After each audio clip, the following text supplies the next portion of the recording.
Hello and very very good morning friends. मैं engineer Dinesh. दोस्तों, आजकल यूएस प्रेसिडेंट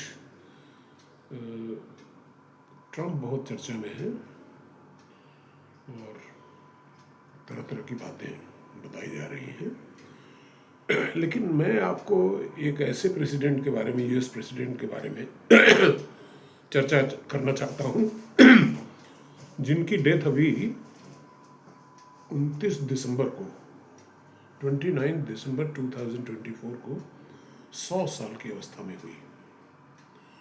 दोस्तों, वैसे तो आपको उनके बारे में बहुत सारी जानकारियां मिल जाएंगी, लेकिन एक जानकारी जो सबसे महत्वपूर्ण है वो मैं आपको देना चाहता हूँ कि पिछले 43 साल से वो प्रेसिडेंट नहीं थे। 43 साल पहले थे प्रेसिडेंट, 1977 टू 1981।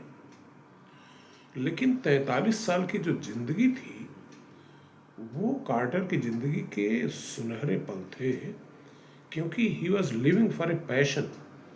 वो ओल्ड एज होम्स बना रहे थे गरीबों के लिए, जो गरीब और बूढ़े लोग हैं उनके लिए मकान बना रहे थे और उसी को वो एंजॉय कर रहे थे। दोस्तों, हमारे देश में लोग रिटायरमेंट के बाद समझते हैं कि ज़िंदगी यही समाप्त हो गई, और कुछ केसेस तो मैं जानता हूँ कि बड़े बड़े ऊंचे पदों पर थे और रिटायरमेंट के दिन ही उनकी डेथ हो गई, क्योंकि वो इस शॉक को झेल नहीं पाए कि अरे इतना बड़ा ओहदा था, लोग सलाम करते थे, अब मैं क्या करूँगा। दोस्तों, रिटायरमेंट के बाद ही असली ज़िंदगी शुरू होती है, क्योंकि अभी तक तो आप किसी दूसरे के कंट्रोल में थे। और मैं तो कहूँगा, हमारे सर एक थे, वो रिटायरमेंट की व्याख्या करते थे री++ टायरमेंट, यानी कि नया टायर लग गया। तो हमें कार्टर से ये सीखना चाहिए, ख़ासतौर से हमारे रिटायर्ड पीपल को, कि रिटायरमेंट के बाद ज़िंदगी समाप्त नहीं होती, बल्कि ज़िंदगी शुरू होती है, बशर्ते कि आप एक कोई अपना पैशन बना लें, कोई मिशन बना लें, कोई एक काम करने का जज्बा अपने अंदर पैदा कर लें, तो शायद बहुत मज़ा आ जाएगा। दोस्तों, मैं भी अपनी छोटी सी एक कंपनी बना करके लो कॉस्ट हाउसेस पे काम कर रहा हूँ कि कैसे सस्ते मकान बनाए जाएं। अभी तक हमारी लोवेस्ट कॉस्टिंग 250 रुपये तक आ चुकी है, और ऐसे मकान मैंने बनाए हैं 250 रुपये में, जिसमें लोग रह रहे हैं और कंफर्टेबली।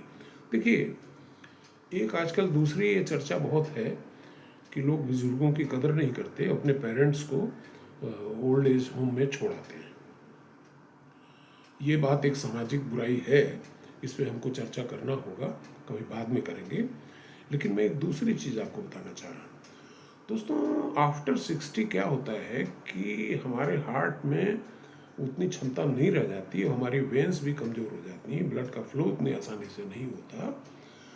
तो हमारे डॉक्टर्स ब्लड प्रेशर नापते हैं, दवाएं लिखते हैं, मगर कोई ये नहीं बताता कि ब्लड प्रेशर बढ़ने में टेम्परेचर का भी बड़ा भारी योगदान है।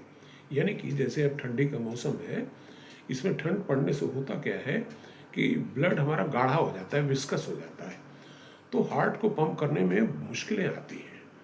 तो अगर इन बुज़ुर्गों के लिए हम ऐसे मकान बना सकें जिसमें कि टेम्परेचर कंट्रोल्ड हो, यानी कि नॉर्मल टेम्परेचर ही रहे जाड़े के मौसम में भी। देखिए, कब तक आप रज़ाई में सोएंगे, रज़ाई से निकलना पड़ेगा, कितना आप कपड़ा पहनेंगे।